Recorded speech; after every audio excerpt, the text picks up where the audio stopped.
നമസ്കാരം, മാസ്റ്ററിങ് എഡ്യൂടെക്കിലേക്ക് എല്ലാവർക്കും സ്വാഗതം. ഇന്നത്തെ ക്ലാസ്സിൽ നമ്മൾ പ്രീവിയസ് ആയിട്ട് ചോദിച്ചിട്ടുള്ള കുറച്ച് ഇംഗ്ലീഷ് അതുപോലെ തന്നെ മലയാളം ക്വസ്റ്റ്യൻസ് ആണ് ഡിസ്കസ് ചെയ്യാൻ പോകുന്നത്. അപ്പോൾ ആദ്യത്തെ ക്വസ്റ്റ്യനിലേക്ക് കടക്കാം. First question, the cobra writhed and lashed about dash in a frightening manner. 2 ആണോ, 4 ആണോ, ഇൻ ആണോ, നൺ ഓഫ് ദീസ് ആണോ? എന്താണ് ഇവിടെ വരുന്നത്?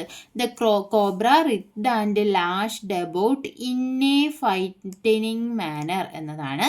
ഇന്നാണ് ഇവിടെ ആൻസർ ആയിട്ട് വരുന്നത്. അടുത്ത ക്വസ്റ്റ്യൻ എന്ന് പറയുന്നത്, find out the correct answer. She dash longer if she hadn't fallen. Would live ആണോ, വുഡിൻ ലിവ് ആണോ, വിൽ ഹാവ് ലിവ്ഡ് ആണോ, വുഡ് ഹാവ് ലിവ്ഡ് ആണോ? ഇവിടെ എന്താണ്? ഇഫ് ക്ലോസ് ആണ്. ഇഫ് ക്ലോസിനകത്ത് ഇവിടെ എന്താണ് വന്നിരിക്കുന്നത്? ഹാഡ് പ്ലസ് V3 ആണ് വന്നിരിക്കുന്നത്. അപ്പോൾ നമ്മുടെ ഇവിടെ എന്ത് വരണം? വുഡ് ഹാവ് പ്ലസ് V3 ആണ് വരേണ്ടുന്നത്. അപ്പോൾ എന്താണ്? ഷീ വുഡ് ഹാവ് ലിവ്ഡ് എന്നതാണ് ആൻസർ ആയിട്ടുള്ളത്. ഡി ഓപ്ഷൻ ആണ്. അടുത്തത് മൂന്നാമത്തെ question, something bitter and tasting was coming up in his mouth എന്നാണ്. Something bitter and vile. Vile എന്ന് പറയുന്നത് ഏത് വൈലാണ്? VILE ആണോ, VIEL ആണോ, VALE ആണോ, VAIL ആണോ? ഏത് വൈലാണ് വരുന്നത്? VILE വൈൽ ആണ് വരുന്നത്. Something bitter and vile. Vile എന്ന് പറഞ്ഞാൽ നീചമായ എന്നൊക്കെ ഉള്ളൊരു മീനിങ് ആണ് വരുന്നത്. Something bitter and vile tasting was coming up his mouth. അടുത്തത്, identify the correct question tag. I think he is from London. ഇതിൻ്റെ കറക്റ്റ് ക്വസ്റ്റ്യൻ ടാഗാണ് ചോദിച്ചിരിക്കുന്നത്. ഡെസിൻ ഹി ആണോ, ഈസിൻ ഹി ആണോ, ആമിൻ ഐ ആണോ, ആമൈ ആണോ? ഇവിടെ എന്താണ്? I think he's from London ആണ്. അപ്പോൾ എന്താണ് വരേണ്ടുന്നത്? ഈസ് ഇൻഡ് ഹി എന്നതാണ് വരേണ്ടുന്നത്. ഓപ്ഷൻ ബി ആണ് ആൻസർ ആയിട്ടുള്ളത്. അടുത്ത ക്വസ്റ്റ്യൻ എന്ന് പറയുന്നത്, select the correct indirect form of the given sentence. Don't push me the beggar. ഇതിൻ്റെ കറക്റ്റ് എന്താ? സ്പീച്ച് എന്താ? റിപ്പോർട്ടഡ് സ്പീച്ചാണ് ചോദിച്ചിരിക്കുന്നത്. The beggar requested them did not push me ആണോ? the beggar requested them not to push him ആണോ?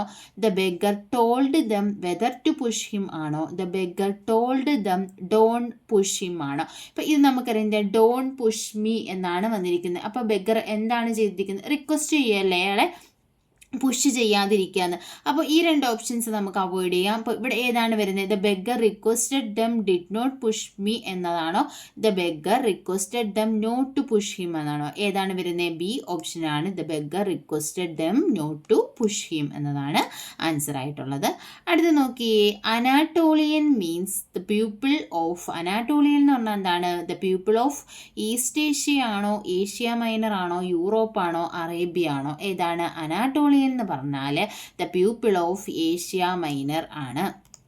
അടുത്ത question എന്ന് പറയുന്നത്, synonym of അലീനബിൾ. അലീനബിളിൻ്റെ synonym എന്താണ്? നെഗോഷ്യബിൾ ആണോ, കൺവേയബിൾ ആണോ, ട്രാൻസ്ഫെറബിൾ ആണോ, ഓൾ ഓഫ് ദീസ് ആണോ? ഏതാണ് ആൻസർ ആയിട്ട് വരുന്നത്? അലീനബിൾ എന്ന് പറഞ്ഞാൽ നെഗോഷ്യബിൾ, കൺവേയബിൾ, ട്രാൻസ്ഫെറബിൾ ഇതെല്ലാം കറക്റ്റ് ആണ്. അപ്പോൾ ആൻസർ എന്ന് പറയുന്നത് എന്താണ്? ഓൾ ഓഫ് ദീസ് ആണ് ആൻസർ ആയിട്ടുള്ളത്. അടുത്തത് ക്വസ്റ്റ്യൻ എന്ന് പറയുന്നത്, select the most appropriate meaning of the idiom in black and white. In black and white എന്ന് പറയുന്ന ഇഡിയത്തിൻ്റെ മീനിങ് എന്താണ്? ഇൻ റെഡ് അപ്പ് ആണോ, ടു ഫീൽ സാഡ് ആണോ, വെരി റയർലി ആണോ, ഇൻ റിട്ടേൺ ഫോം ആണോ? എന്താണ് ഇൻ ബ്ലാക്ക് ആൻഡ് വൈറ്റ് എന്ന് പറഞ്ഞാൽ ഇൻ റിട്ടേൺ ഫോം എന്നതാണ് മീനിങ് ആയിട്ടുള്ളത്. അടുത്തത്, the quality of being clever, original and inventive is dash. Ineptitude ആണോ, ഇൻ കോമ്പിറ്റൻസ് ആണോ, ഇൻ ജെനുവിനിറ്റി ആണോ, ക്ലംസിനെസ് ആണോ? ഏതാണ് വരുന്നത്? എന്താണ്? The quality of being clever, original and inventive is ingenuity എന്നതാണ് കറക്റ്റ് ആയിട്ടുള്ള ആൻസർ എന്ന് പറയുന്നത്. അടുത്തത്, the rearrange the parts of sentence in correct order. Correct ഓർഡറിൽ ഇതിനെ റീഅറേഞ്ച് ചെയ്യാനാണ്. With dedication and honesty, people will know how hard you have tried if you do your work. ഇതിൽ എങ്ങനെ വരാം? ഇത് കറക്റ്റായിട്ട് റീഅറേഞ്ച് ചെയ്യുമ്പോൾ, if you do your work with dedication and honesty, people will know how hard you have tried എന്നതല്ലേ കറക്റ്റായിട്ട് വരുന്ന order. അപ്പോൾ ഏത് വരും? S, P, Q, R. അപ്പോൾ ഓപ്ഷൻ സി ആണ് ആൻസർ ആയിട്ട് വരുന്നത്. എന്തൊക്കെയാണ്? If you do your work with dedication and honesty people will know how hard you have tried എന്നതാണ് കറക്റ്റ് ആയിട്ടുള്ള ആൻസർ ആയിട്ട് വരുന്നത്. അടുത്ത ക്വസ്റ്റ്യൻ നോക്കിയേ. അജഗരന്യായം എന്ന ശൈലിയുടെ പൊരുളെന്ത്? സ്വയം പര്യാപ്തമാവുക, തൃപ്തിയാകുക, ഒന്നിനും വേണ്ടി പരിശ്രമിക്കാതെ കിട്ടുന്നത് കൊണ്ട് തൃപ്തിപ്പെടുക, തൻ്റെ കാലിൽ നിൽക്കുക. അജഗരന്യായം എന്ന ശൈലിയുടെ പൊരുൾ എന്താണ്? ഒന്നിനും വേണ്ടി പരിശ്രമിക്കാതെ കിട്ടുന്നത് കൊണ്ട് തൃപ്തിപ്പെടുക എന്നതാണ് അജഗരന്യായം എന്നതിൻ്റെ അർത്ഥം. അടുത്തത് താഴെ കൊടുത്തിരിക്കുന്നവയിൽ നിന്ന് വാക്യശുദ്ധി വരുത്തിയ ഒരു വാക്യം എടുത്തെഴുതുക. എന്താണ്? ഇന്നലെ മുതൽ പെയ്തു തുടങ്ങിയ മഴ ഇതുവരെ നിലച്ചിട്ടില്ല. ഇന്നലെ പെയ്തു തുടങ്ങിയ മഴ ഇതുവരെ നിലച്ചിട്ടില്ല. ഇന്നലെ മുതൽ തുടങ്ങിയ മഴ ഇതുവരെ നിലച്ചിട്ടില്ല. ഇന്നലെ തുടങ്ങിയ മഴ ഇതുവരെ നിലച്ചിട്ടില്ല. ഇതിൽ ഏതാണ് കറക്റ്റ് ആയിട്ടുള്ള ആൻസർ? ഇന്നലെ തുടങ്ങിയ മഴ ഇതുവരെ നിലച്ചിട്ടില്ല എന്നതാണ്. അടുത്തത് ശരിയായ പദം എടുത്തെഴുതുക. സ്വൈരം, സ്വൈര്യം, സ്വര്യം, സ്വര്യം. ഇതിൽ ഏതാണ് സ്വൈര്യം എന്നതുള്ളതിന് നമ്മൾ കറക്റ്റ് ആയിട്ടുള്ള പദം ഏതാണ്? സ്വൈരം ആണ്. എ ഓപ്ഷൻ ആണ് കറക്റ്റ് ആയിട്ടുള്ളത്.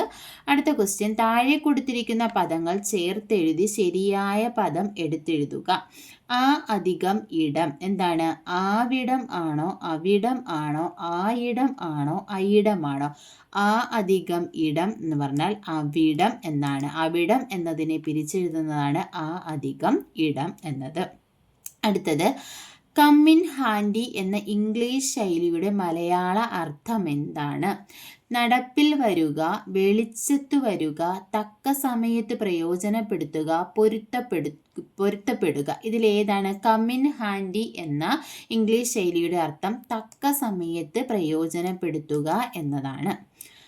അടുത്ത ക്വസ്റ്റ്യൻ. പിരിച്ചെഴുതുക. വിണ്ടലം. വിൺ അധികം ഡലമാണോ, വിണ് അധികം ഡലമാണോ, വിൺ അധികം തലമാണോ, വിൻ അധികം ഡലമാണോ? ഈ വിണ്ടലം ഒക്കെ ഒരുപാട് തവണ എക്സാമിന് ചോദിച്ചിട്ടുള്ളതാണ്. വിണ്ടലം, വിൺ അധികം തലം ആണ് വിണ്ടലം. അടുത്തത് താഴെ കൊടുത്തിരിക്കുന്ന പദങ്ങളെ ശരിയായ അർത്ഥം കണ്ടെത്തുക. ഈ പദങ്ങളുടെ ശരിയായ അർത്ഥം. കന്ദരം, കന്താരം. ഇത് രണ്ട് വാക്കുകൾ ഇവിടെ കൊടുത്തിട്ടുണ്ട്. കന്ദരവും കന്താരവും. കന്ദരം എന്നത് കിഴങ്ങ്, കന്താരം ആദിഗന്ധം. എങ്ങനെയാണോ? കന്ദരം ഗുഹ, കന്താരം പേരാലാണോ? കന്ദരം ഹൃദയം, കന്താരം ഉപകരണമാണോ? കന്ദരം ഉടമ്പടി, കന്താരം വരൾച്ച എന്നതാണോ? ഇതിൽ ഏതാണ് കറക്റ്റ് ആയിട്ടുള്ള ആൻസർ ആയിട്ട് വരുന്നത്? ഇതിൽ കന്ദരം ഗുഹ, കന്താരം പേരാൽ. ഓപ്ഷൻ ബി ആണ് കറക്റ്റ് ആയിട്ടുള്ള ആൻസർ. കന്ദരം ഗുഹ, കന്താരം പേരാൽ എന്നതാണ് കറക്റ്റ് ആയിട്ട് വരുന്നത്. അടുത്തത് വിപരീത പദം എടുത്തെഴുതുക. ഉത്കർഷം. ഉത്കർഷത്തിന് വിപരീത പദം എന്താണ്? അഭ്യുദയം, അഭ്യുന്നതി, അപകർഷം, അധോഗതി. എന്താണ്? ഉത്കർഷത്തിന്റെ ഓപ്പോസിറ്റ് അപകർഷം എന്നതാണ്. അടുത്ത താഴെ കൊടുത്തിരിക്കുന്ന വാക്കിന്റെ പര്യായ പദം എഴുതുക. ആരാമം. ആരാമം എന്ന് പറഞ്ഞാൽ എന്താണ്? പ്രഭവം സങ്കേതമാണോ, അരവിന്ദം സരസാണോ, കേസരം ബിസമാണോ, പൂന്തോട്ടം ഉദ്യാനമാണോ? എന്താണ്? ആരാമം എന്ന് പറഞ്ഞാൽ എന്താണ്? ഉദ്യാനമാണ്. അപ്പോൾ ഏത് ഓപ്ഷനാണ് വരുന്നത്? ഡി ഓപ്ഷൻ, പൂന്തോട്ടം ഉദ്യാനം എന്നതാണ് ആൻസർ ആയിട്ട് വരുന്നത്. അടുത്തത് അയണി എന്ന ഇംഗ്ലീഷ് പദത്തിന്റെ മലയാള അർത്ഥം എടുത്തെഴുതുക. വിപരീത പ്രശ്നങ്ങൾ എന്നതാണോ, വിപുലീകരണം എന്നതാണോ, വിപരീതാർത്ഥ പ്രയോഗം എന്നതാണോ, വിപരീതോദ്ദേശ്യം എന്നതാണോ? ഐറണി എന്ന് പറഞ്ഞാൽ എന്താണ്? വിപരീതാർത്ഥ പ്രയോഗം എന്നതാണ് കറക്റ്റായ അർത്ഥം. ഇനി അടുത്ത ക്വസ്റ്റ്യൻ നോക്കാം. പ്രേക്ഷകൻ എന്ന വാക്കിന്റെ സ്ത്രീലിംഗ രൂപം ഏത്? ഓപ്ഷൻ എ പ്രേഷിതയാണോ, പ്രേക്ഷിത ആണോ, പ്രേക്ഷകയാണോ, പ്രേക്ഷകയാണോ? പ്രേക്ഷകൻ എന്ന വാക്കിന്റെ സ്ത്രീലിംഗ രൂപം എന്താണ്? പ്രേക്ഷക എന്നതാണ് പ്രേക്ഷകൻ എന്നതിൻ്റെ സ്ത്രീലിംഗ രൂപം. അടുത്ത ക്വസ്റ്റ്യൻ. നിഷ്ഫലയത്നം എന്നർത്ഥം വരുന്ന ശൈലി തിരഞ്ഞെടുക്കുക. ഏതാണ്? ഫടവാക്ക് ആണോ, കാകദന്ത ഗവേഷണമാണോ, നാരദക്രിയയാണോ, അമ്ല പരീക്ഷണമാണോ? നിഷ്ഫലയത്നം എന്നർത്ഥം വരുന്ന വാക്ക് ഏതാണ്? ശൈലി ഏതാണ്? കാകദന്ത ഗവേഷണമാണ്. കാകദന്ത ഗവേഷണം എന്ന് പറഞ്ഞാൽ നിഷ്ഫല യത്നം എന്നതാണ് അർത്ഥമാക്കുന്നത്. അടുത്തത് നിരാമയം എന്ന പദം പിരിച്ചെഴുതുന്ന രൂപം ഏത്? പദത്തിന്റെ പിരിച്ചെഴുത്ത് രൂപം. നിര അധികം ആമയമാണോ, നീ അധികം രാമയം ആണോ, നിര അധികം മയമാണോ, നിർ അധികം ആമയമാണോ? ഇതിൽ ഏതാണ് നിരാമയം എന്ന് പറഞ്ഞാൽ നിരാമയം പിരിച്ചിരുന്നത് നിർ അധികം ആമയം എന്നാണ്. അടുത്തത് സമത എന്ന വാക്കിന്റെ സമാന അർത്ഥത്തിലുള്ള പദം കണ്ടെത്തുക. സമത ഭംഗിയാണോ, തുല്യതയാണോ, സമ്മതമാണോ, കൃത്യതയാണോ? എന്താണ് സമത എന്ന് പറഞ്ഞാൽ തുല്യത എന്നതാണ് അർത്ഥം. അടുത്തത് 12 വർഷക്കാലം എന്നതിൻ്റെ ഒറ്റപ്പദം ഏത്? വ്യാഴവട്ടം, സഹസ്രം, അഷ്ടകം, പതികം. ഇതിലേതാണ് 12 വർഷക്കാലം? വ്യാഴവട്ടം ആണ് 12 വർഷക്കാലം എന്നതിൻ്റെ ഒറ്റപ്പദം. അടുത്തത് താഴെ കൊടുത്തിട്ടുള്ളവയിൽ ബഹുത്വ സൂചന നൽകുന്ന പദം തിരഞ്ഞെടുക്കുക. സ്വാമികൾ, ഉദ്ധവർ, ചൊന്നവർ, വസുദേവർ. ഇതിൽ ബഹുത്വ സൂചന, ഒന്നിൽ കൂടുതലുള്ള സൂചന നൽകുന്ന പദം ഏതാണ്? ചൊന്നവർ എന്നതാണ് ബഹുത്വ സൂചന നൽകുന്നത്. അടുത്തത് ശുദ്ധരൂപം തിരഞ്ഞെടുക്കുക. അഷ്ടമുടി. ഇതിൽ ഏത് രീതിയിലാണ്? അഷ്ടമുഷ്ടി. ഈ അഷ്ടമുഷ്ടിന്ന് ഇതിൽ ഏത് രൂപത്തിലാണ് എഴുതുന്നത്? അഷ്ടമുഷ്ടി. ഈ പൂജ്യം ഡായാണോ, എസ് ഡായാണോ, പൂജ്യം ഡായും എസ് ഡായുമാണോ, എസ് ഡായും പൂജ്യം ഡായുമാണോ? ഇതിൽ ഏതാണ് അഷ്ടമുഷ്ടി എന്ന് വരുന്നത്? ഏതാണ്? ഇതാണ് അഷ്ടമുഷ്ടി. രണ്ടും ഏതാണ്? എസ് ഡായാണ് ഉപയോഗിക്കുന്നത്. അടുത്ത ക്വസ്റ്റ്യൻ, മുല്ലപ്പൂമ്പൊടി ഏറ്റുകിടക്കും കല്ലിനുമുണ്ടാം സൗരഭ്യം. ഈ വരികളുടെ സമാന ആശയം വരുന്ന പഴഞ്ചൊല്ലി ഏത്? ഓപ്ഷൻ എ, മുള്ളിൻ്റെ ചുവട്ടിൽ മുള്ളേ മുളയ്ക്കൂ, ഒന്നായിരുന്നാലും നന്നായിരിക്കണം, കുന്നിക്കുരു കുപ്പയിലിട്ടാലും മിന്നും, പാലോട് ചേർന്ന വെള്ളവും പാലാകും. ഇതിൽ ഏതാണ്? മുല്ലപ്പൂമ്പൊടി ഏറ്റുകിടക്കും കല്ലിനുമുണ്ടാം സൗരഭ്യം. ഇതേ ആശയം വരുന്ന എന്താണ്? പാലോട് ചേർന്ന വെള്ളവും എന്താകും? പാലാകും എന്നതാണ്. അടുത്ത ക്വസ്റ്റ്യൻ, പ്രിമിറ്റീവ് എന്നതിൻ്റെ പരിഭാഷാ പദം കണ്ടെത്തുക. പരിശുദ്ധമായ, പ്രാകൃതമായ, പ്രധാനമായ, പാകമായ. ഇതിൽ ഏതാണ് പ്രിമിറ്റീവ് എന്നത്? പ്രിമിറ്റീവ് എന്ന് പറഞ്ഞാൽ പ്രാകൃതമായ. അടുത്തത്, താഴെ കൊടുത്തവയിൽ കാട് എന്ന പദത്തിൻ്റെ പര്യായ പദക്കൂട്ടം കണ്ടെത്തുക. കാട് എന്നതിൻ്റെ പര്യായം വിപിനം, ആനനം, കാനനം. അതുപോലെ തന്നെ വാടി, വനം, വിപിനം, കാനനം, ഗഹനം, വിപിനം, അടവി, ആരണ്യം, ആനനം. ഇതിൽ ഏതാണ് കാട് എന്നതിൻ്റെ കറക്റ്റായിട്ടുള്ള അർത്ഥം വരുന്നത്? കാനനം, ഗഹനം, വിപിനം എന്നതാണ് കാട് എന്നതിൻ്റെ കറക്റ്റായിട്ടുള്ള അർത്ഥം അല്ലെങ്കിൽ പര്യായം വരുന്നത്. കാനനം, ഗഹനം, വിപിനം. അടുത്തത് ഇംഗ്ലീഷ് ക്വസ്റ്റ്യൻസ് ആണ് വരുന്നത്. Change the following into indirect speech. The teacher said the earth revolves around the sun. ഇത് ഇൻഡയറക്റ്റ് സ്പീച്ചിലേക്ക് ആക്കാനാണ്. The teacher said that the earth revolved around the sun. The teacher said that the earth had revolved around the sun. The teacher said that the earth revolves around the sun. The teacher said that earth is revolving around the sun. ഇതിലേതാണ് വരുന്നത്? എന്താ? Earth revolves around the sun എന്ന് പറയുന്നത് എന്താണ്? ഒരു natural truth ആണ്. അപ്പോൾ ഏതാണ് വരുന്നത്? Teacher said that earth revolves around the sun എന്ന് തന്നെയാണ് വരുന്നത്. അടുത്ത ക്വസ്റ്റ്യൻ നോക്കി, find the error and write the correct sentence. Error കണ്ടുപിടിച്ചിട്ട് കറക്റ്റ് സെൻറ്റൻസ് എഴുതാനാണ്. I am working here since 2019. I have been working here since 2019. I was working here since 2019. I had worked here since 2019. അപ്പോൾ ഇതെന്താണ്? Since വന്നാൽ നമുക്കറിയാം has or have plus been plus ing use ചെയ്യണം. അപ്പോൾ correct ആയിട്ടുള്ള sentence എന്ന് പറയുന്നത് I have been working here since 2019 എന്നതാണ്. അടുത്ത question, pick the correct comparative degree sentence. Comparative degree അതായത് കമ്പയർ ചെയ്യാൻ വേണ്ടിയിട്ട് നമ്മൾ യൂസ് ചെയ്യുന്ന correct sentence. My car is more fast than yours. My car is fastest than yours. My car is as faster as yours. My car is faster than yours. ഇതിലെ correct comparative degree ഫോമിൽ use ചെയ്തിട്ടുള്ള sentence ഏതാണ്? My car is faster than yours എന്നതാണ് correct answer. അടുത്ത question എന്ന് പറയുന്നത് add suitable question tag to the following sentence ആണ്. Let's go for a walk. Will we ആണോ, വോണ്ട് യു ആണോ, ഷാൾ വി ആണോ, ഷാൾ യു ആണോ? Let's go for a walk എന്നതിൻ്റെ കറക്റ്റ് ക്വസ്റ്റ്യൻ ടാഗ് എന്ന് പറയുന്നത് ഷാൾ വി എന്നതാണ്.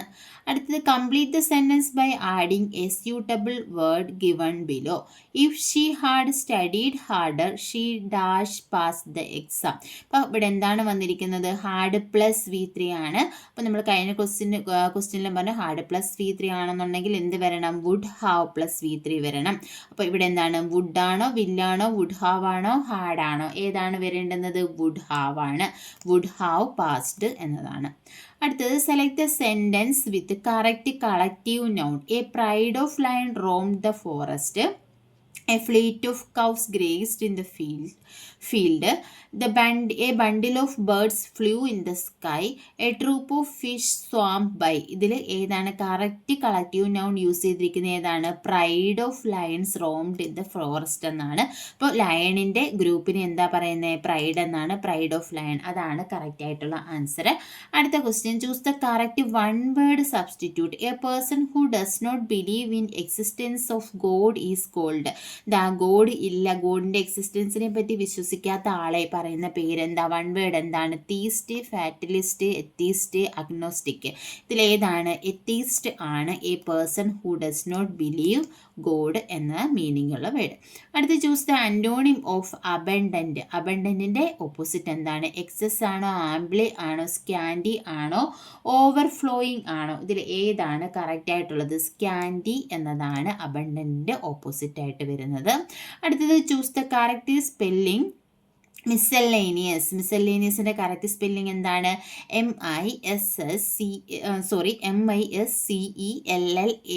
MISCELLANEOUS എന്നതാണ് മിസെല്ലേനിയസിൻ്റെ കറക്റ്റ് സ്പെല്ലിംഗ്. അപ്പോൾ ഇതിൽ ഏത് ഓപ്ഷനാണ് അത് വരുന്നത്? കറക്റ്റ് ഓപ്ഷൻ എന്ന് പറയുന്നത് എ ആണ്. MISCELLANEOUS എന്നതാണ്. അടുത്ത last question, fill in the blank. The minister presided dash the meeting. Over ആണോ, അറ്റാണോ, ഇന്നാണോ, ബൈ ആണോ? എന്താണ് വരുന്നത്? The minister presided over the meeting എന്നതാണ്. അപ്പോൾ ആൻസർ എ ഓപ്ഷൻ ആണുള്ളത്. അപ്പോൾ ഇത്രയും ഒരു 40 ക്വസ്റ്റ്യനോളം നമ്മൾ ഇപ്പോൾ ഡിസ്കസ് ചെയ്തിട്ടുണ്ട്. അപ്പോൾ ഇത്രയും ക്വസ്റ്റ്യൻസാണ് ഇന്നത്തെ ക്ലാസ്സിൽ ഡിസ്കസ് ചെയ്യുന്നത്. ക്ലാസ്സിൽ ഇഷ്ടപ്പെടുകയാണെന്നുണ്ടെങ്കിൽ ലൈക്ക് ചെയ്യുക, ഷെയർ ചെയ്യുക, കമൻറ്റ് ചെയ്യുക. താങ്ക്